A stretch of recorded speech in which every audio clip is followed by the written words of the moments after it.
think the biggest challenges coming up for us and for several institutions across U.S. and internationally, depending on where you're located, particularly which state, province, some of the biggest challenges are going to be changing demographics. So for us, some of those first-time, full-time freshmen, talking about high school graduates, what's the population? If you're no longer growing, if you're either in slight decline in expected graduates or even flat, then the growth of the institution and the students we depend on, it's going to be much more challenging to find them. So our university and several others are reaching out and expanding across, looking at which states have higher growth rates. And then those are going to impact the universities and institutions that are within those states. So for instance, Texas might be a recruiting bed that's looking at projected growth in demographics, where you might have sort of the Rust Belt area of the United States. You're going across sort of the Midwest, has declining populations, so they're going to be looking at different areas. Then also internationally, in the current political environment, there's definitely a lot of changes in which students feel more comfortable coming to the United States, which challenges certain countries might face in students coming here. That definitely affects how we're going to deal with just growth in student populations. Mike Riley has spoken to kind of right-sizing institutions, or do we need to look at that in higher ed?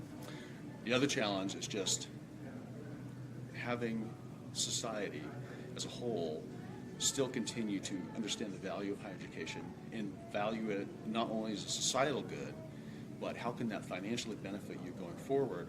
So what do we look at for state, and I talk about state as governmental funding to assist people with education, and looking at that kind of long term, that there's a lot on student indebtedness and loans, student loans, repayment of those loans. But if you look at just higher ed as, what if you go purchase a new vehicle? If that vehicle costs $30,000, then you're going to pay that off maybe in a 5, 6, 7-year loan, but the value of that will decline as 10 years or something. Maybe you stretch it into 12 if you're really good at auto maintenance, but the worth and value of that education is going to serve you over a lifetime. So easily for myself, at least, and I probably speak for others, best thing about the SEM conference, and I kind of think this is a bit of a kind of a crown jewel for AACRAO and for higher ed. The thing I love about this conference is, well, you have the team concepts, but even if you're coming here with as an individual, it's the composition of the attendees and the participants. You'll have presidents, chancellors, provosts, vice provosts.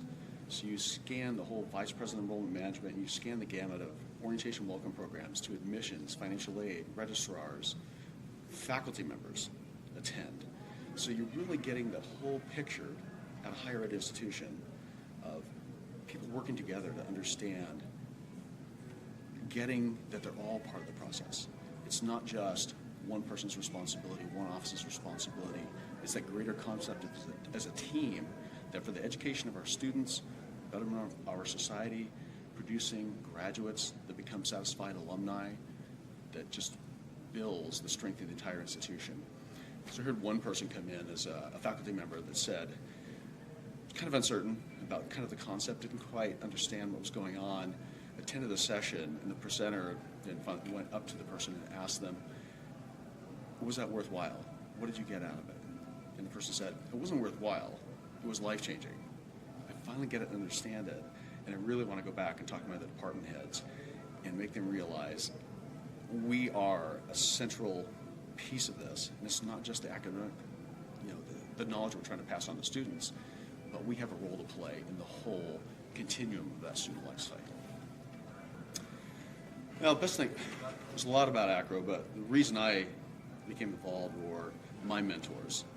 So people that brought me in, Herb Sherrick, Sue Evelyn, Roger Thompson, that introduced me to different aspects of AACRAO. And then it just became the people, the colleagues, the collegiality, the cooperative competition of higher education, sharing things, making connections between people.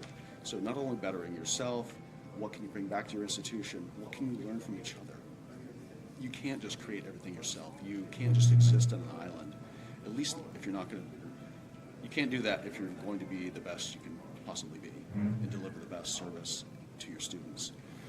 So AACRAO, I think, are the connections between colleges, the connections between universities, and then understanding that banding together, if there are ever issues and larger concepts of higher education that we can bring, but also advocate for the greater good at a national level and international levels.